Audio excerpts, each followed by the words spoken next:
Hello everyone and welcome to another video. In this video I showcase another double steel type team, and I use Swampert instead of Meganium as a lead since Swampert performs much better against Toxicroak and Shadow Machamp and Shadow Hitmonchan. My first opponent is ENG and he leads with Azumarill. So this is how I play the Azumarill matchup. I use 10 Mudshots and then a Sludge Wave if they haven't used their charge move, and I use 10 to not get piggybacked. And then I shield the first charge, and since it was a play rough, I'm before him to the second Sludge Wave. And I'm not going to shield this. And then I will switch in Bastiodon and farm down. So in this position, if they have a fighter, I'm doomed. There's no way I come back from that. But he sends in Sableye, which is a favorable matchup for me, so at this point it's almost over, since Galarian Stunfisk can most likely defeat whatever is in the back, since it's bad against Bastiodon.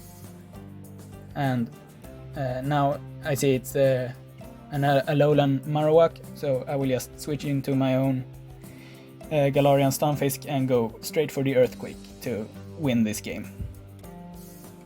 So that was pretty straightforward. When both of his Pokemon in the back are weak or have lower total damage output than my backline.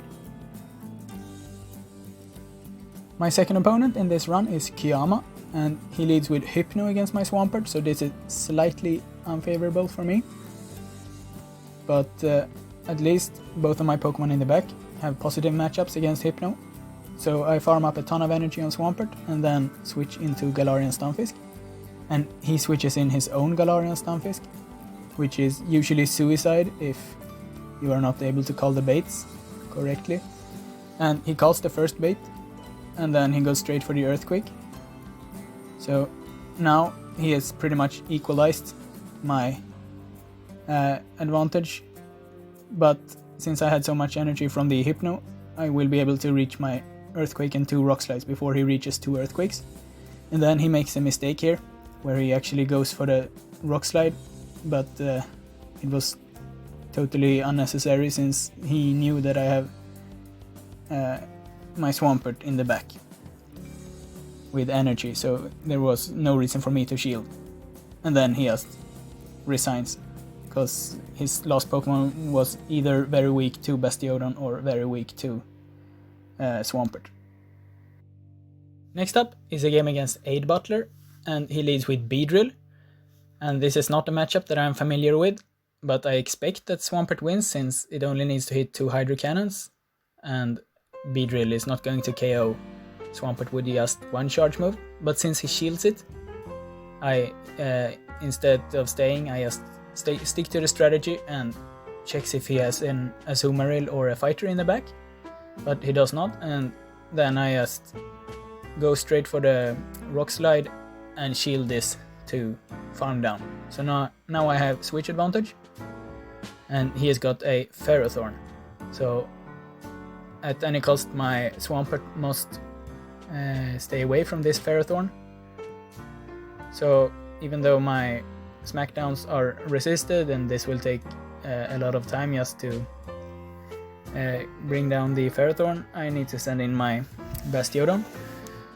I go straight for the charge move, because I expected him to use his last shield there, but he doesn't, and his last Pokemon is Alolan Raichu, so both of my Pokemon have great matchups against his last Pokemon. So at this point the game is already over, unless he can sneak in a Grass Knot on my Swampert in some way. But since I have a shield and he's not likely to run Grass Knot and he's within Hydro Cannon range, it's just over at this point.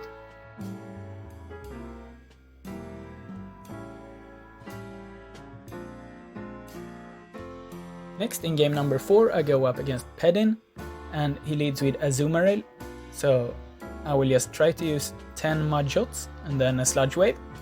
But he uses his charge move after 9 Mudshots, so I will just commit the shield and then go for the bait, since if he sees that I I commit shields to this matchup, then he's more likely to use a shield on his own. And then I can go for the Sludge Wave to try to get his last shield or deal a hefty amount of damage. But then I wanted to farm down with Bastiodon, but he switches into his Alolan Marowak. So this is pretty good for me. This is a positive matchup, even though these Bone Clubs do some sort of damage. Even though it's a terrible move, it's double super effective.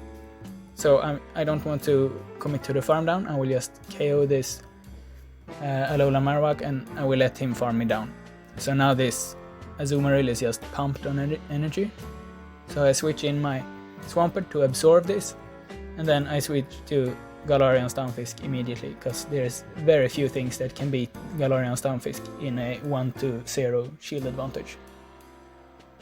And this Hypno is once again carrying Fire Punch, but it doesn't matter because it's such a bad move. And I will just go for the double Earthquake to be safe. His Azumarill is still pumped on energy, so he will be able to use an Ice Beam and almost KO my Galarian Stunfisk, but I switch into my Swampert and finish the game. In the 5th and last game of this set, I go up against Floledetchu, and he leads with Obstagoon, which is a very dangerous lead for my team, since if he gets the Night Slash boost, he's just going to use both of his shields and sweep my entire team.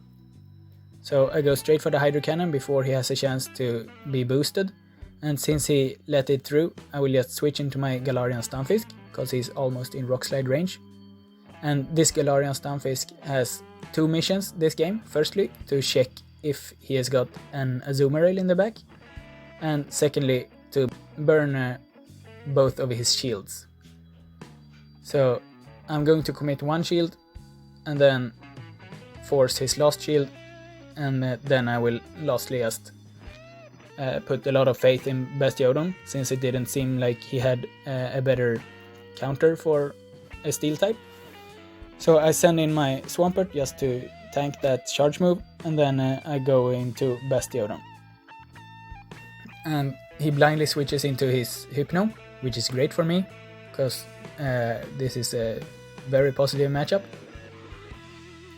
And I'm not going to shield this, just to save the shield for later, in case I need it for his last Pokemon. And at this point I hope that he has got something that's double weak to fire or something that's flying, so that Bastiodon easily can deal with it. And he's got a Zapdos, so I will just one-shot it with a Stone Edge, and he has basically 0 HP left on his Obstagoon. So that was the 5th and last game of this run. Thanks for watching.